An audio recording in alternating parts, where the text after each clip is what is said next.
saya Yasmin dengan NIM 1118875. Kali ini saya akan menjelaskan atau memberikan sedikit opini saya tentang kasus-kasus privasi yang ada di perusahaan. Jadi, kasus yang pertama di sini kita memposisikan diri kita sebagai pejabat HRD.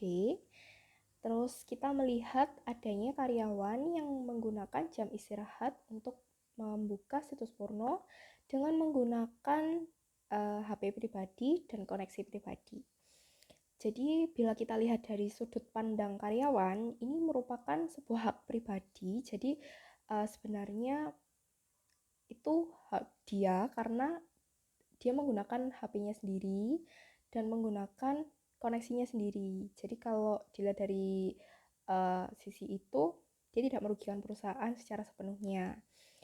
Lalu, kalau kita lihat dari sudut pandang yang lain, itu merupakan sebuah tindakan yang tidak memiliki etis kerja. Karena bagaimanapun, kita sedang berada di kondisi jam kerja, meskipun itu di jam istirahat, tapi masih ada di jam waktu kerjanya dia, dan posisinya kita masih ada di perusahaan, di tempat kerja. Jadi kita harus mengikuti aturan atau regulasi yang ada di tempat kerja terkait apa yang boleh dilakukan dan apa yang tidak boleh dilakukan, begitu.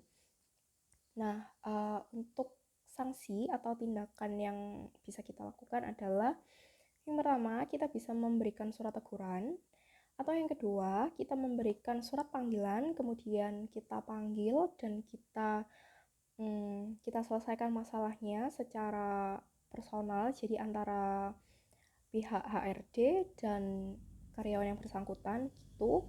Kemudian ditemukan sanksi yang akan diberikan sesuai dengan regulasi yang ada di perusahaan.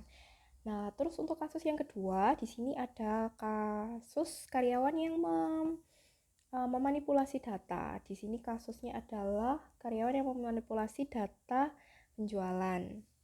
Gitu. Nah, menurut saya data perusahaan itu adalah sebuah hal yang pribadi, sebuah aset yang tidak bisa diotak-atik sembarangan atau bahkan sampai dimanipulasi dengan alasan apapun, meskipun itu alasan pribadi karyawan tersebut, misalnya untuk menaikkan tingkat penjualan atau bonusnya dia, seperti itu. Bagaimanapun juga itu tuh tetap aset kantor, data kantor yang tidak bisa diotak-atik sembarangan. Nah, imbasnya adalah misal yang pertama, bagian pencatatan atau akuntan itu akan merombak kembali data sehingga itu membutuhkan waktu yang lebih lama lagi dan mengurangi efektivitas kerja. Dan yang kedua, kantor akan menjadi rugi karena barang yang seharusnya terjual itu akan dikembalikan karena manipulasi data itu tadi. Nah, selain itu sebenarnya kalau misal karyawan tersebut gagal menjual sejumlah barang tersebut, dia bisa jujur saja. Jadi dia mengatakan bahwa ia memang tidak terjual, kemudian akan ditemukan solusi lain untuk barang-barang yang tidak terjual itu. Daripada ketika kita sudah menganggap tidak ada masalah, kemudian datang masalah dengan terjadi retur barang itu tadi, nah itu akan menimbulkan masalah baru karena harus memikirkan apa yang harus dilakukan dan sebagainya.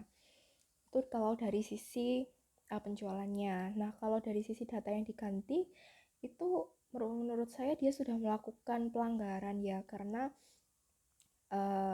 itu sudah termasuk itu sudah termasuk tindakan penipuan dan atau juga bisa penggelapan kalau misalnya data itu dipalsukan untuk kepentingan pribadi, seperti barangnya diambil untuk kepentingan pribadi dan sebagainya.